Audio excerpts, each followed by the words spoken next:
Barry Fitzgerald and Pat Crowley in Welcome Stranger. Ladies and gentlemen, your producer, Mr. Irving Cummings.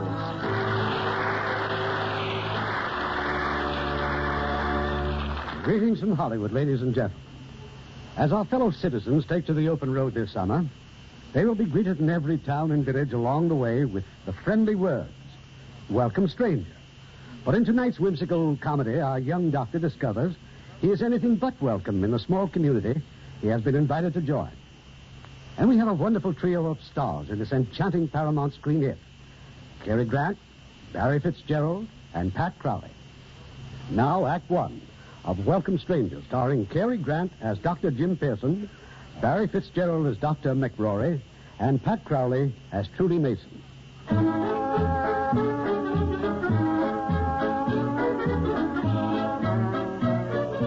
This is Boston, the office of the Physicians and Surgeons Placement Bureau. The manager is on the telephone. That's right, Dr. Pearson. Everything's confirmed, and Dr. McRory is expecting you. Fine. Now, it's rather a small town, you know, and you'll be there for 2 months. Splendid. Thank you, Dr. Pearson, and good luck. All right, Miss Brady, send in the next one.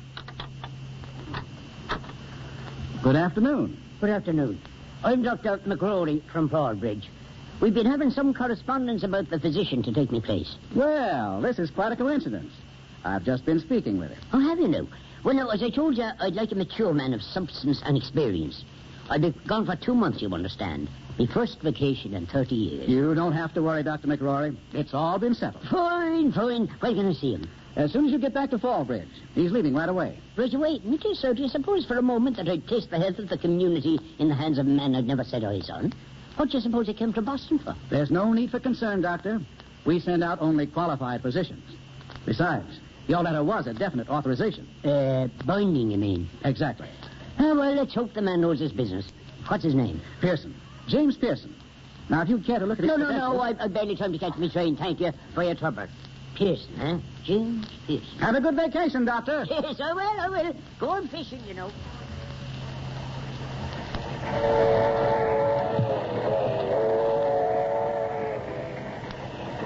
Everything all right, Dr. Pearson? Oh, yes, thanks. Everything's fine, Porter. Which way's the club car? I thought I'd smoke my pipe and read the newspaper. Then you better smoke in the men's washroom, Doctor. That's all the club car we got. Oh, well, thanks.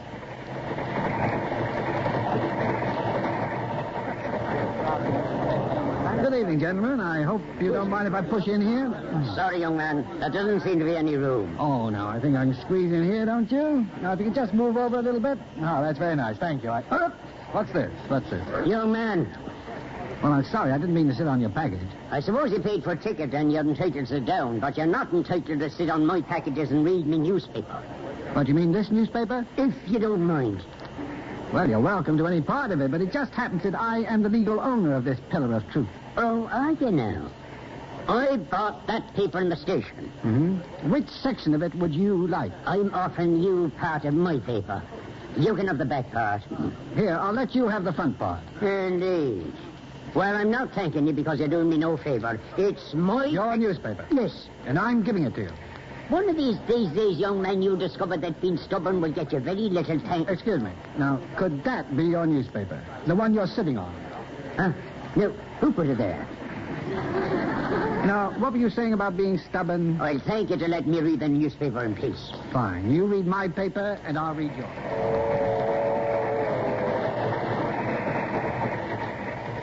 Good morning, sir. Sorry, but dining car won't be open for another 5 minutes. Well, I'm not quite ready for my breakfast anyway. Tell me, Stuart, would it be possible to order while I go in and shave? You have a dish on this train that I'm very partial to. Broiled brook trout with butter and lemon sauce. It'll be waiting for you, sir. Say 15 minutes at table 5, brook trout. Fine. Oh, it's a beautiful dish. A lovely dish.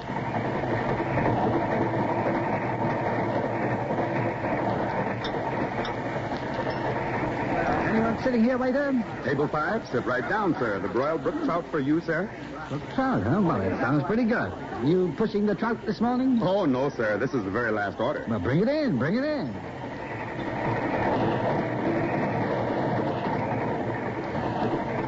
Good morning, sir. This table 5. Right here, sir. My order's been taken. Broiled brook trout with butter and lemon sauce. Oh, I'm sorry, sir. They told me number 5, and when this gentleman sat here, It's you again.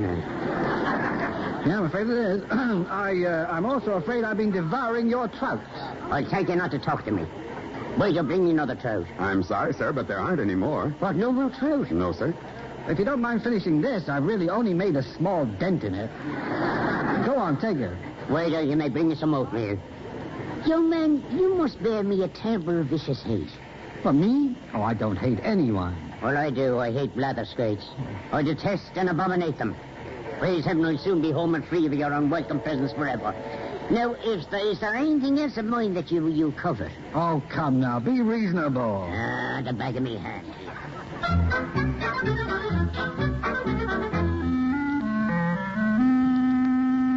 And then, to top everything else, Mrs. Gilly, that ill-bred, vulgar upstart eats me throat.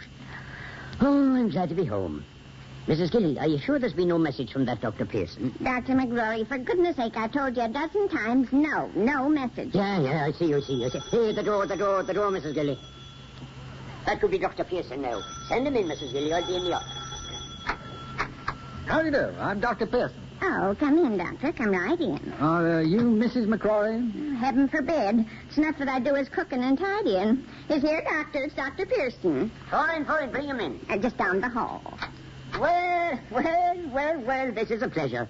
I've been... No, it can't be. Yep. It's not possible. I can't believe it. Me either. They tell me there's about 200,000 physicians in the country, And you got me. Now, to begin with, Doctor, actually, that was my newspaper. Young man, do you try to be objectionable? Do you work at it? Well, I'm not trying. I can tell you this. If I'd seen you in Boston, I wouldn't be seeing you now. Here, sit down. Let me have your credentials. I got them right here, Doctor. I know of no Drake Hospital in Boston. The Drake's not a hospital, Doctor. It's a hotel. Oh, you worked in a hotel. Bellhop, perhaps. No. I was the house physician. For 3 months, it says. Try it, huh? No, I took a job as a ship's doctor on the New York-Bermuda run. 5 voyages. Here, what's this here? What place is this here? It's Valparaiso, Chile. I did a little hospital work down there. Again for 3 months, huh? I see you did much better in Goose Liver, Wyoming, huh? No, that's Goose River, Wyoming, sister. Why would you were there for an interminable period, for almost 4 months. My, huh? Well, I was a personal physician to a wealthy rancher, but he died. Yes. Well, that couldn't have surprised the poor man. I find this extremely painful. I was hoping to get a good man, a man who might perhaps stay on and assist me in the new hospital. But instead well, I couldn't handle that anyway, Doctor. I'm leaving in a couple of months for Guatemala. That's fine.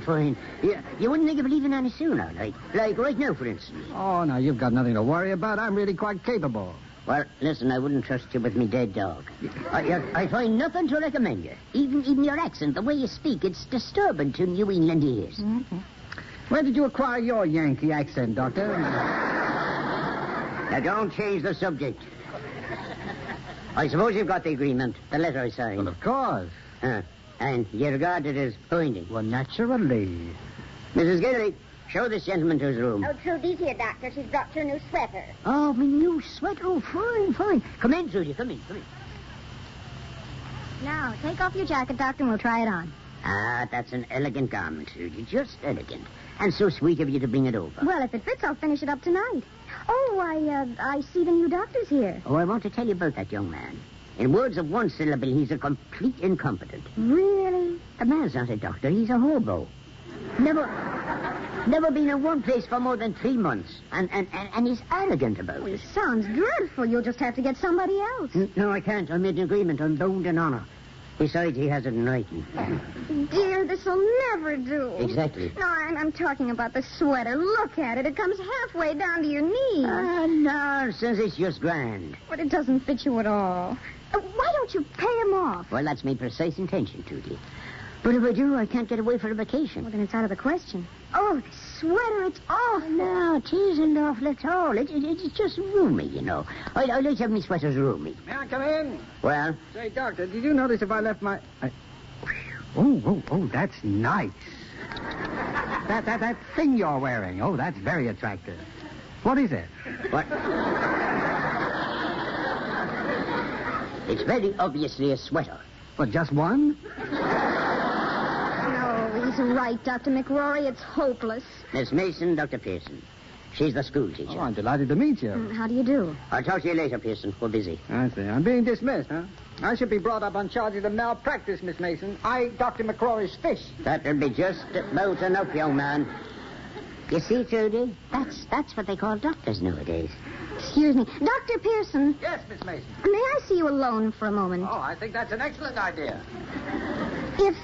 If I seemed rude just now, Well, no, not at all. well, I didn't mean to be.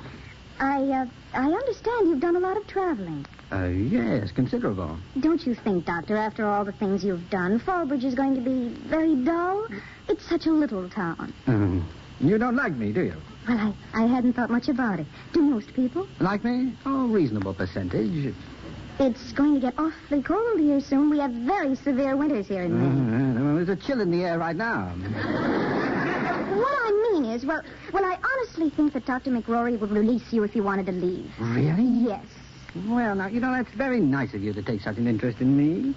Well, thank you, Miss Mason. I'll be sure to think it over.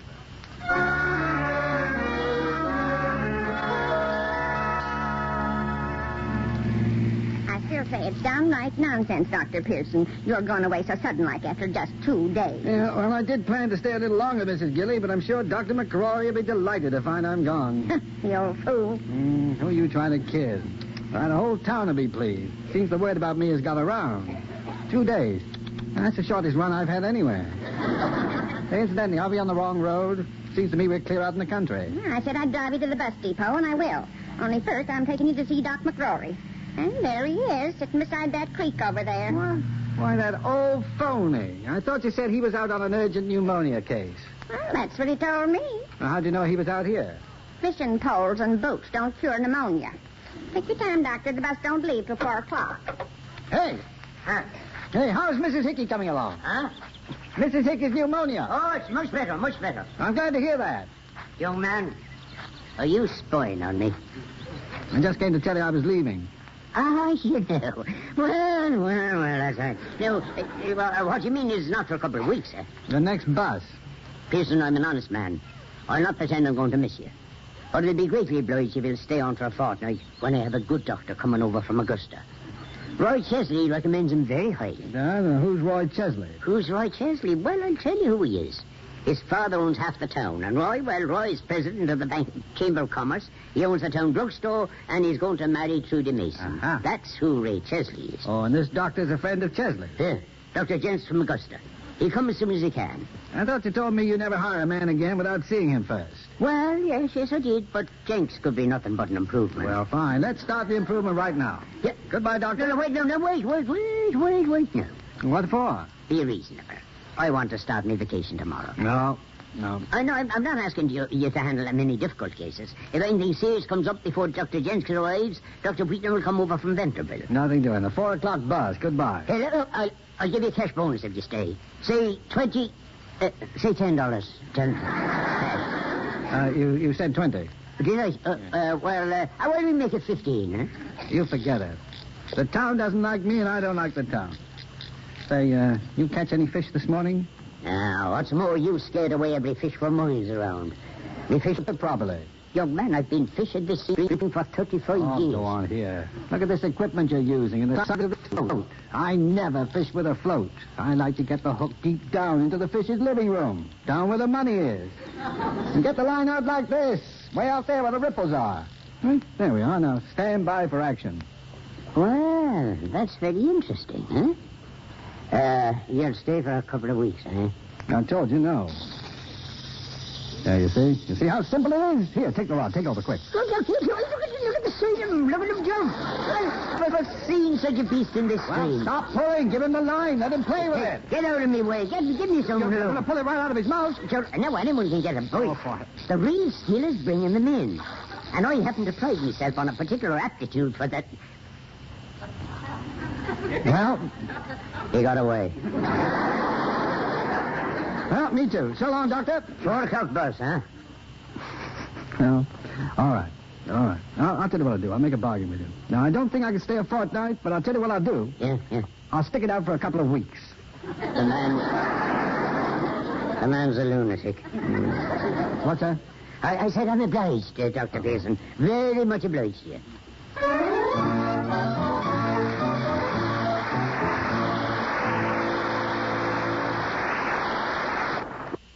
Now, our producer, Mr. Cummings. Act 2 of Welcome Stranger, starring Cary Grant as Jim, Barry Fitzgerald as Dr. McRory, and Pat Crowley as Trudy.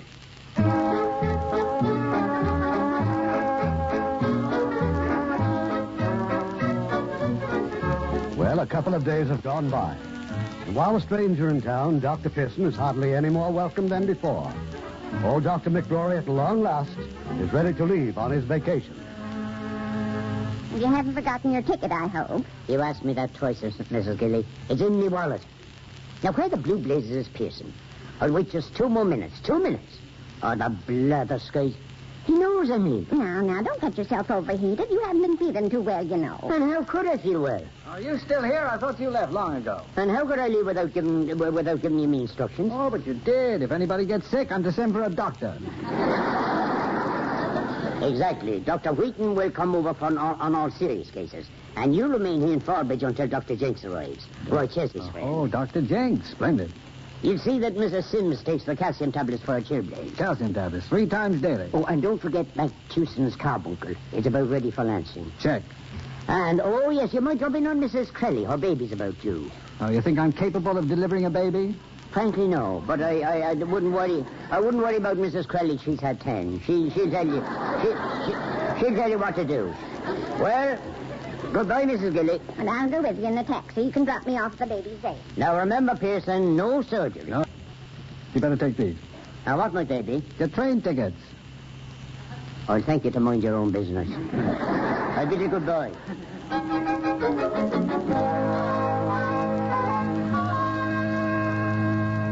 Mason, well, come in. I'm sorry, but you just missed the old gentleman. Well, frankly, I dropped by to borrow an umbrella. It's starting to pour. Help yourself. Are you on your way to Roy Chesley's drugstore, I presume? Well, I happen to be on my way home. Good.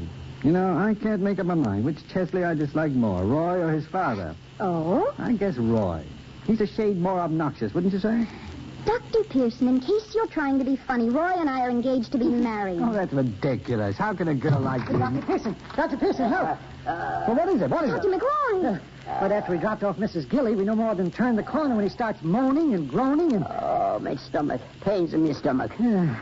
Heeled over my taxi like he was kicked by a mule. Help me get him in the office. No. I can walk. I'll be fine. What is it? I don't know. Can you wait around for a while? Yes, of course. Oh, Dr. Wheaton, Oh, it's my appendix. Well, for the first time, you and I may be in complete agreement. Now, lie still and let me take a look.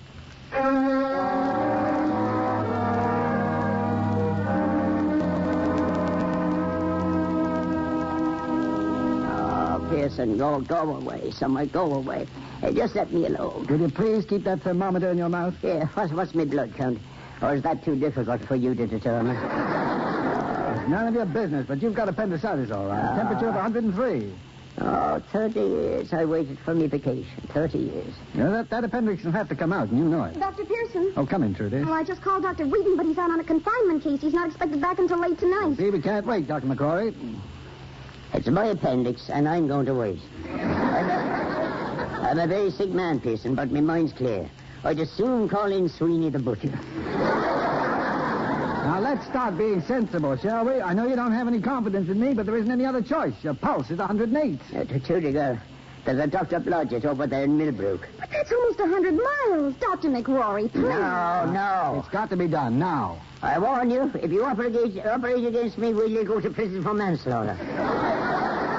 Now, listen to me. You've had a lot more experience than I have. Now, what would you do with a patient as ornery and mean as you are? No, that's not a fair question.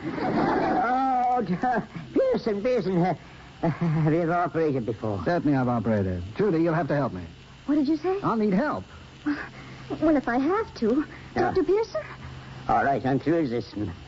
Well, I've had a good full life. Me fishing tackle goes to Maud Atkins, a true friend. Andy Weaver is to have me pipes in April. Doctor, for heaven's sake. Exactly.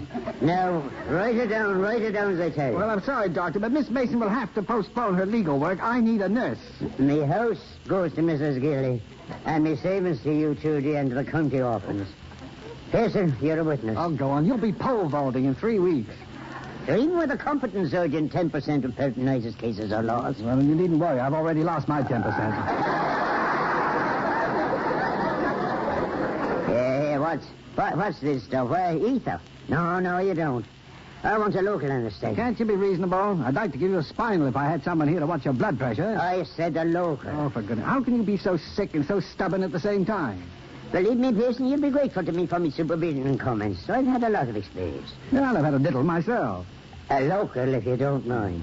Okay, a local. Now then, Sue, do you see that mirror over there?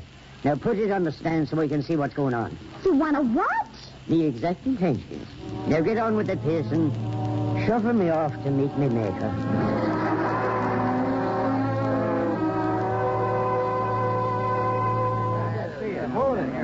Well, don't tell me. Good morning. This is Chesley's drugstore. Yeah, we just come in to get out of the snow. How's old Doc this morning? Oh, he looks better than I do. He's fine. Folks been saying you saved his life, Doc. I sure did. Well, I had to. He owed me a week's salary. Dr. Pearson. Well, my favorite nurse. Oh, hello, Chesley. What'll it be, Doc? 2 dozen phenobarbital, half grain. Jed Conway's account. Conway? That's a hypertension case. Yeah, that's right. Now we have some potassium thiocyanate. I believe that's considered more modern. Would you be terribly offended, Chesley, if I insisted upon phenobarbital? Oh, just as you say, Doc. Thanks. Dr. McRory had a good night, I spoke to Mrs. Gilly. Oh, he's doing very well.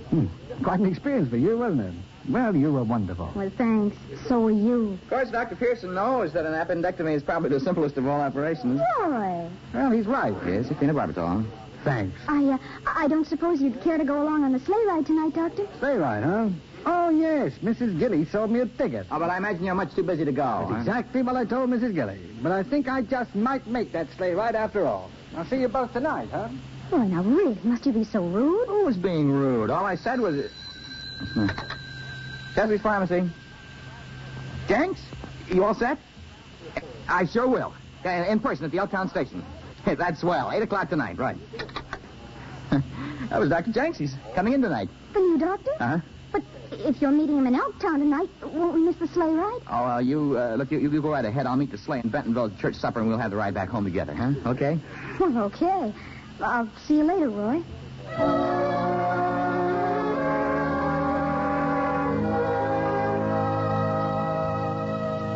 Hi, good evening, Mr. Chesley. Come in. Thank you, Mrs. Gilly. How's the doc feeling tonight? And he won't tell me. He's too busy listening to the Masked Rider on the radio. Yeah, that's a good sign. Mrs. Gilly, this is Dr. Jenks from Augusta. Oh, evening. Pleasure to know you, Mrs. Gilly. You'll tell Dr. McCrory that we're here, please. I'll see what I can do, Mr. Chesley. Have a chair. Now, like I said, he's not young, and his methods aren't very modern. That's why I'm here. The more old-fashioned he is, the sooner I'll get to take over his practice. He says you can come right in. Thanks, Miss Gilly.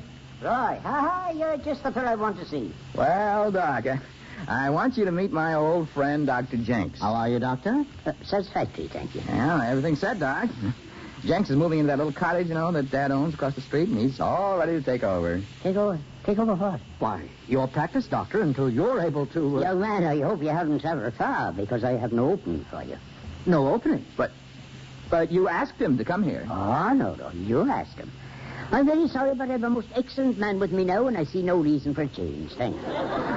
Oh, now, wait a minute. You made it quite clear that you consider Pearson, just as I do, incompetent, irresponsible, and arrogant. Oh, no, you needn't distort the facts, Roy boy. Dr. Pearson is a man of ability, which I was the very first to recognize. Oh, I'm surprised at you. I'm surprised at you. Oh, I guess there's nothing more to say. Oh, just one thing more. I thank you not to use me to get your friend's employment. And now, if you don't mind, I'll be taking me rest. I don't want to be disturbed.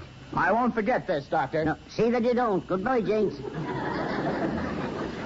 Well, Mrs. Gilly, something disturbing you? Is Dr. Pearson really staying on? Well, why shouldn't he? In the matter of 2 or 3 weeks, as well, you know the town of Forbridge is breaking ground for the most modern little hospital in the state of Maine. And you also know I'll be chief of staff. I'm about to name Dr. Pearson as my first assistant. Did he say he was staying? Now, Mrs. Gilly, I'm not a well man. All this chitter-chatter is most disturbing. Now, just turn on me radio, please, on your way out.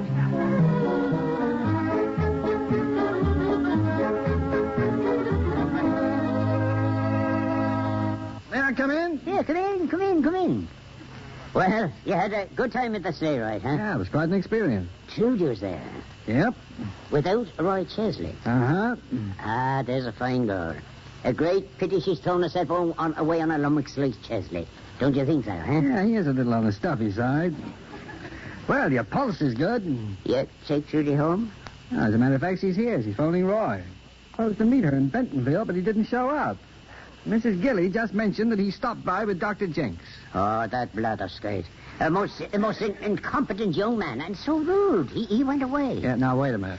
You know that I'm leaving here just as soon as you get well. Oh, yes, to be sure. And, yes, I have another doctor coming, yes. He'll be here any day now. Who? Dr. Gilrooney.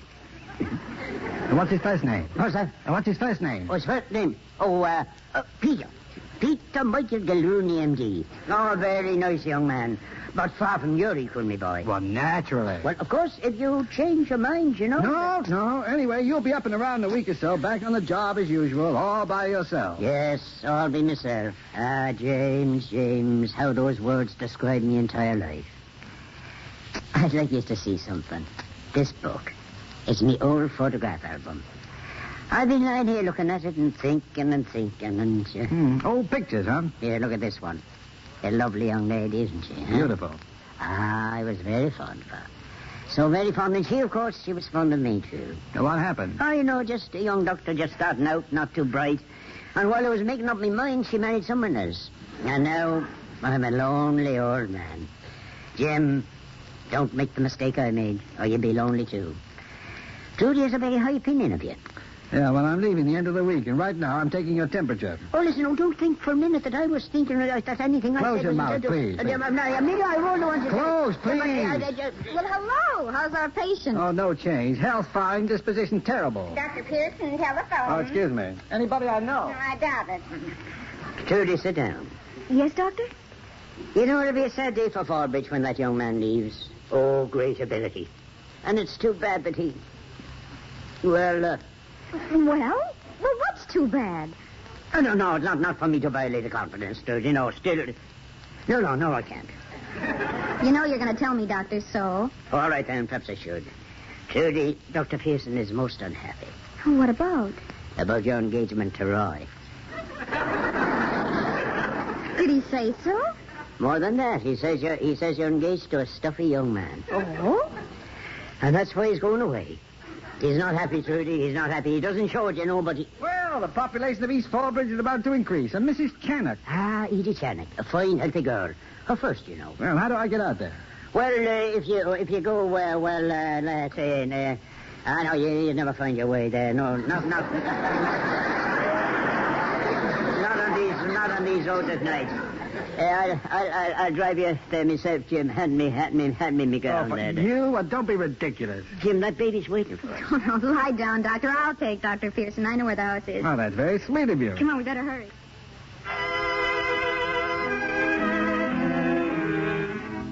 And I brought your hot milk here. Ah, lovely pair they made, huh? Dr. McRory, if I were you, I'd... Now, what on earth are you doing with my cousin Hattie's photograph?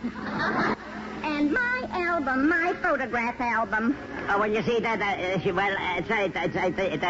were old pictures and old wine and... Old Budinsky. Now, drink your milk and go to sleep. Yes, and pleasant dreams to you, too, Mrs. Gilly.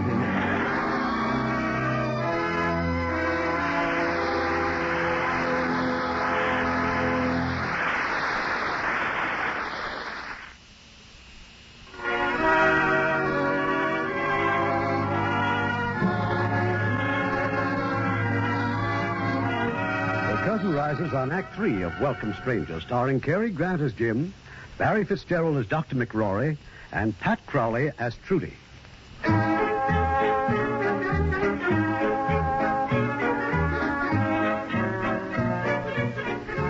Well, several hours have gone by. Mrs. Channock's had her baby, and Trudy and Dr. Pearson are on their way home. Where are Louie? Practically home. I've been asleep. Not long enough for a girl who has to be at school in a few hours. You were something about going away. Oh, yeah. Well, just in 2 weeks or so, I'll be on a boat again. Going where? Well, there's only one place to go this time of year. South. Jim, doesn't having a home mean anything to you? Sure, that's why I have so many. So what happened? I say something funny? No, not you. Dr. McRory. He said you were going away because you're heartbroken. Over what? Over me. You know, he'd do anything to have you stay on. Cupid McCrory, huh? He told me you were a pretty fine fellow. Well, I'll say this for him. He couldn't have set a more attractive trap. Well, thank you. And thanks for bringing me home. Yeah. Say, it looks like someone's waiting for you on the porch. Roy! Oh, my goodness. Well, Well, hello, Roy. you were going to meet me in half an hour. Some half hour. I'm terribly sorry, Roy. I meant to phone you, but a woman in East Fallbridge had a baby, and I... Oh, and you had to be there, of course. Without your help, women in East Fallbridge couldn't have babies. Yeah, well, it's really my fault, Roy. I didn't know the roads, and Trudy said she'd... Oh, so now it's Trudy. Isn't that my name? You seem to forget that it's also going to be Chesley. Why, please, you'll wake the whole neighborhood. Maybe you'd like to forget we're engaged. Going to talk like that? Yes, I would. That's just what I thought. Well, it's fine with me. I'll give you 2 minutes to take that back. Shouldn't mean that, you know. She'll be right back. Yeah, well, you better wait then. Good night, Roy. Now, look, don't think I'm worried. No. Now, you know, Trudy is far too smart to throw herself away on a hobo. If I thought she'd be happy with you, you know, living in freight cars, I'd say fine. Thinking of her own good. Are you? No, I don't think I am. Are your intentions marriage? Well, frankly, Roy, that's something I've always tried to avoid. Now, you listen to me, Pearson. Oh, please go home. People are trying to sleep. Oh, Trudy, look, I'm sorry, but if you would just keep away from this quack here. Roy. Well, he isn't interested in marriage. He just told me so. Well, Roy's upset. It's a natural misunderstanding, coming home so late and everything. Does that mean and everything? Well, you needn't be alarmed, Doctor. Your freedom isn't in any danger whether I'm engaged or not. And I'm not, Roy. So good night. I wasn't much of a help, was I? I ought to punch you right on that... Ow! Forgive me for ducking. Well, good night, Roy. Next time, don't telegraph your punches.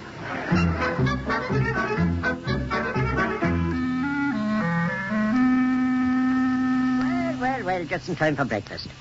Now, what happened last night? 6-pound boy. Everything's fine. Good. And how's Trudy? A trifle upset the last time I saw her. She and Roy broke their engagement. How they know? You don't say. All right, Doctor. Don't you think you've done enough meddling? Meddling? A man tries to squeeze a little brains into that narrow, pig-headed skull of yours, and you call it meddling. In my opinion, the girl's too good for you. You talk too much. Eat your breakfast. Talk too much, do I? Oh, I was right about you in the first case. You have no manners at all. Tell Dr. Pearson I'll have his ham and eggs in a minute. Come here, please, Mrs. Gilly. Come here. You will inform Dr. Pearson that I'm no longer speaking to him and that I've no interest at all in what he has to say about ham and eggs or anything else. Oh, no.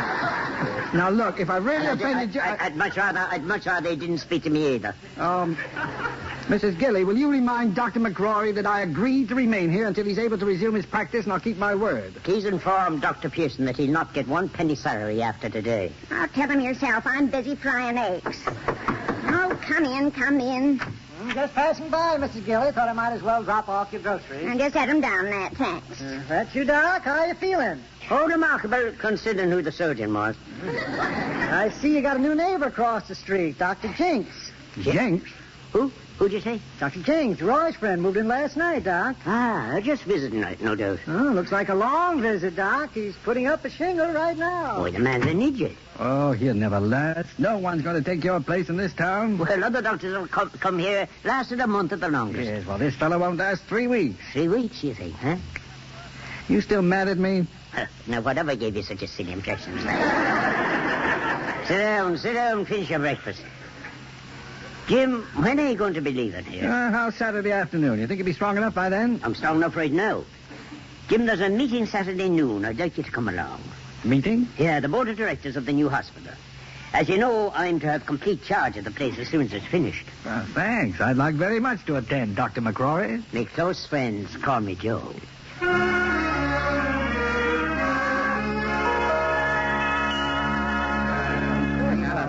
And what's more, gentlemen, we have now raised every last dime we need to complete the new hospital. That's very good. Now, Dr. McCrory, on behalf of the hospital board, I want you to know how much we appreciate your long and devoted service to our community. Oh, thank you, Jesse, thank you. We know how close the new hospital is to your heart.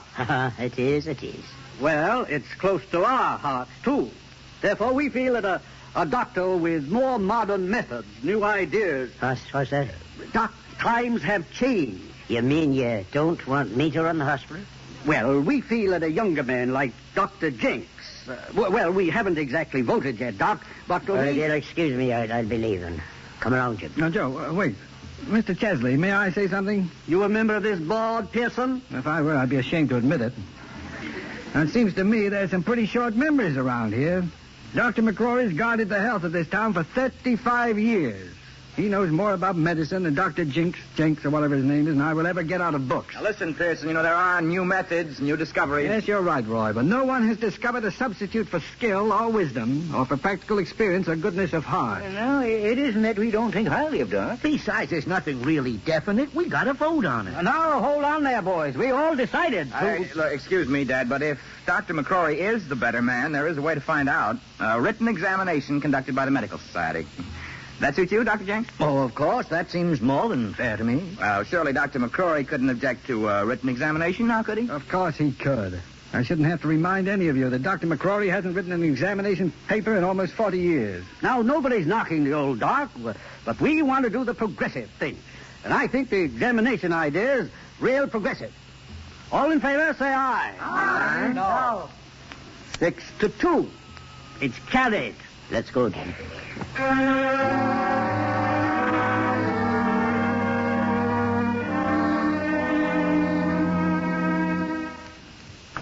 Joe, that examination, now, don't you think you'd better start... No, I don't. I've been here too long. A man's a fool to bury himself in one little corner of the world. Well, you wouldn't have too much trouble with it, really. At my age? Jim, would you believe it? I'm past 60. No. I never would have guessed it. You wouldn't, huh? Never. Well, what do you think of that, huh? Joe, would you like me to stay here a while, just sort of hang around? No, thanks. I'll soon be going myself. I might even get me a job on one of those ships like you do. Well, it's about time for your bus. Yeah. You wouldn't like to wait around, would you? See me off? No, I don't think so. I think I'll walk on home. It's a fine day. Well... Dr. Pearson, it's been a pleasure knowing you. Now, that goes for me, too, Joe. Goodbye. Goodbye.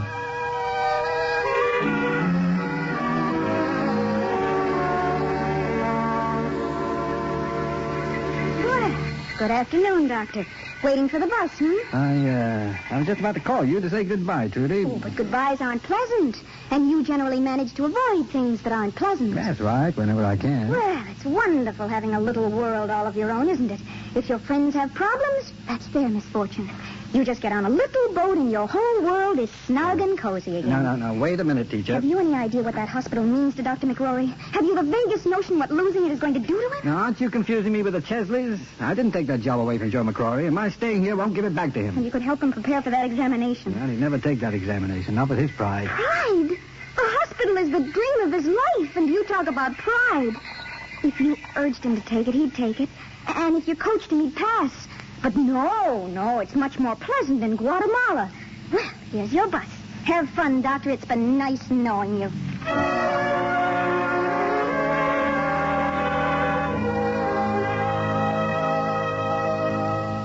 What do you mean you're going to work on a boat, a man of your age? Will you be good enough to pack me things, Mrs. Gilly? Oh, you're an impossible old fool. What things? Everything. Everything? You mean... Why, Doc, I wouldn't know where to begin. Neither would I. That's why I, What, Jim? You missed the bus. Talk about that later. All right, Joe, come on. Let's get into your office. Take off your coat and put on your glasses. We're going to go to work. What the devil are you talking about? Now, you want that hospital, don't you? Well, we've got 10 days to bone up for the examination. All right, let's get started. Now, list the symptoms, etiology, treatment, and complications of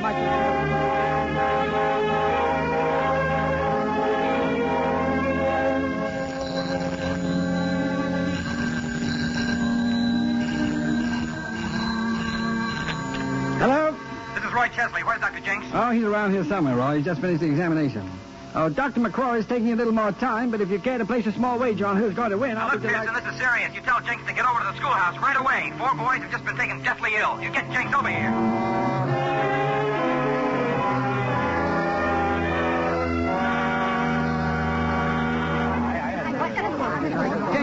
Jenks, is it anything serious? Eddie here's my nephew. He's Lucy's boy. Well, 4 boys sick at one time. Food poisoning's been ruled out, but I don't like those dizzy headaches. Have the youngsters been out of school lately, Miss Mason? Well, George here was absent yesterday. His horse died. Horse died? What from? Well, they didn't know. And these marks on his arm. Mosquito bites. Mosquito bites? What's that mean, Doc? Yeah, what is that? What's going on around Hello, here? Shirley. These boys in your class? Well, yes, I've sent all the other pupils Oh, home. thanks, Pearson, but we don't need any help. It's a fairly obvious case. Is it? Hello, boys. Now, what seems to be the trouble?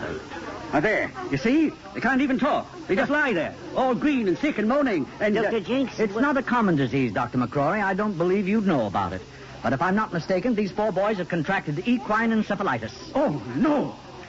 What is it? Mosquitoes carry the virus. Chickens harbor it. The disease is more common among horses. Oh, now, wait. You're not being a little hasty, are you, Dr. If Jenks? not wasting time is being hasty, yes. Doctor, how serious is it? Well, there was an outbreak in Massachusetts in 1938, and believe me, it was very serious. Equine, what you call it? Oh, call it virus brain fever. Roy, call Bentonville. Tell them to get the ambulances here right away. We've got to isolate these boys immediately. As for the other children, well, everyone has got to be inoculated. Now, I'm going to telephone Chicago. They've got a serum there, and if we can get the Army to fly it here in time... Jim. Well, I hate to tell you... what an Come with me. I epidemic- want to show you something. Yeah, well, you don't suppose Jenks could be right, Joe? Well, he could be right, but to me, well, I've got another theory. I want to show you something here in the washroom. Those 4 boys have been poisoned, Jim. Poison, but how could they? Well, take a look. 4 cigar butts. Nicotine poisoning, wouldn't you say, huh? Come on, we better tell. We'll need vaccine for everybody in town. I've got Chicago Hospital on the phone. Let me talk to him. Dr. Jenks, if I might make a suggestion... Not now. Find out how soon they can get it here, Mr. T. No, Dr. Jenks' case, Joe. But Customary ethics. I'm trying to tell him that he's got nothing to worry about. Well, that's very easy to say. At least the vaccine will keep the disease from spreading. Yeah, well, if it isn't being too unethical, Dr. Jenks, I suggest you forget that vaccine. Dr. McCrory has a much simpler specific. Well, my own private prescription is the back of a hairbrush vigorously applied to the seat of the pants. What are you talking about? It's the best cure I know for 12-year-olds who've been smoking cigars. The evidence is in the washroom. Oh, they must have heard what you said, Joe. Look at those kids scoot out of here. Hey, you boys, come back here. Come back here at once. Hang up, Dad. Just tell Chicago we made a slight mistake. Oh, I'm terribly sorry, Mr. Chesley. Now, if you'll only let me explain... Get away from me, you. Everything's all right, ladies and gentlemen. There's nothing wrong with your children. You can all go home now. Oh, Miss Mason. Hey, teach. Yes? Oh, I'm surprised at you. You shouldn't permit your students to smoke cigars. Well, I guess I shouldn't. Oh, you're just going to have to be a little more careful with our kids. Oh, don't be so smart. Oh, here, now, hold on. Wait a minute. Joe, about the hospital. It's yours. I don't want the hospital, Jesse. But, Joe. For 35 years, I've been thinking about Fallbridge. Now I'm going to think about myself. As for those examinations, forget them. I know the hospital's a big job for a man in my advanced years. Unless, of course, Dr. Pearson stays on to assist me. Sorry, Doctor. My plans are made. Unless, of course, Miss Mason were to... Oh, I think it could be arranged. Yet, as I was saying, Mr. Chesley, I think it could be arranged.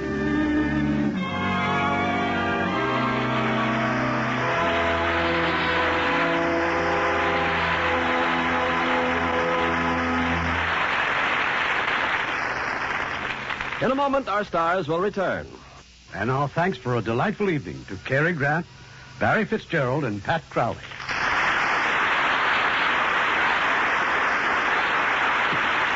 And may the good fairies go with you all along the way. Oh, what's the play for next week, Irving?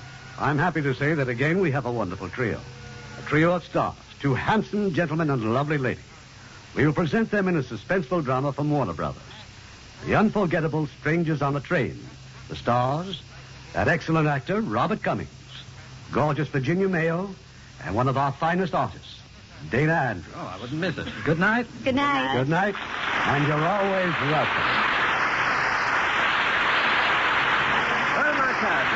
Ruth Kurth as Mrs. Gilly, Lamont Johnson as Roy, Joseph Kearns as Dr. Jenks, Herb Butterfield as Mr. Chesley, and Gain Whitman, Roy Glenn, Bill Johnstone, Dick Ryan, and Eddie Marr.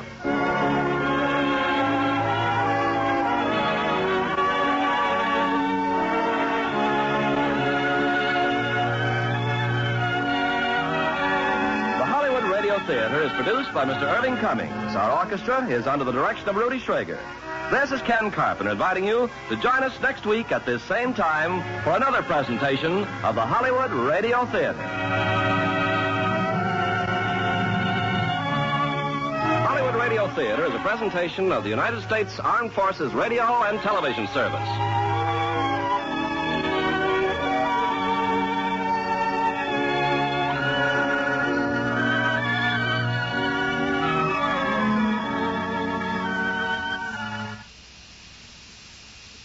A broadcast from April 5th of 1954 of Welcome Stranger on the Lux Radio Theater, called for Armed Forces Radio and TV Service listeners the Hollywood Radio Theater. And Ken Carpenter even recorded a special closing for it to say the Hollywood Radio Theater and that sort of thing. This was 1954. The servicemen and women around the world were being more and more introduced to television by way of Armed Forces Radio. And what they would do, they'd do the same thing that they did with radio. You'd get the big TV shows. They'd edit out all of the commercials, and you'd watch them overseas, wherever you were, wherever you could, without the commercials. Oh, how nice that would be sometimes, huh?